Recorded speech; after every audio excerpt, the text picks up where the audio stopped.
Only thing they did was moving from downtown. That's not fixing the problem. It has been about 6 months since these images grabbed the tri-state's attention. They were from the growing homeless camp in downtown Cincinnati.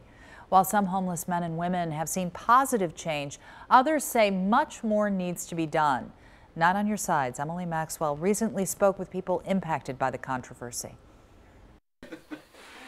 Mo Carrier's life is very different today than it was 6 months ago. She's adjusting to living off the streets. There's also a de-streeting process you have to go through, and a lot of people don't understand that neither. So even though that I'm in a house and I have a job and all that, like, we still have the mindset of having to survive. Carrier was one of dozens of homeless people who lived like a family under an overpass at Third and Plum streets. If one of us didn't have food that day, the other one, we would come back to the tunnel and they knew we would be gone all day. They would have food waiting for us. She's a recovering addict who used to smoke crack to make it through cold nights sleeping on the streets of downtown Cincinnati. And I got tired of living outside. That was the only way I could forget about anything, is just to smoke. Over the summer, the camp grew in size, which concerned downtown residents and businesses. A lack of bathrooms, alleged drug use, and larger crowds created a nuisance, according to those who work and live in the area. Political leaders also got involved. In terms of those who don't want to be in a shelter, I think that the first thing to do is to understand why. There are a lot of reasons why a person either doesn't want to be in a shelter or they can't. After weeks of controversy, a judge issued an order that banned all camps because of a lawsuit that Hamilton County filed against the city of Cincinnati. Sue Byram, a downtown resident, was pleased with the city's actions. I've had a lot of people talk to me about, we got our town back. You know, I mean, it's again, I know the us versus them thing, but it's not that. It just was people were losing the ability to walk down the street. Byram thinks the ban is positive for the city. They've got a lot of people in housing, which is the most important thing. Not everyone who received housing is satisfied by the outcome. Bison, who became known as the mayor of the camp at Third and Plum, was vocal about their right to live outside. He was one of the first people to get housing. I thought that me living where I was going to live at was going to actually help people. But actually, it just seemed like when they housed me, they stopped helping people. He's frustrated others aren't getting the help they need now. It's still people downtown. I'm seeing people in other areas. Only thing they did was moving from downtown.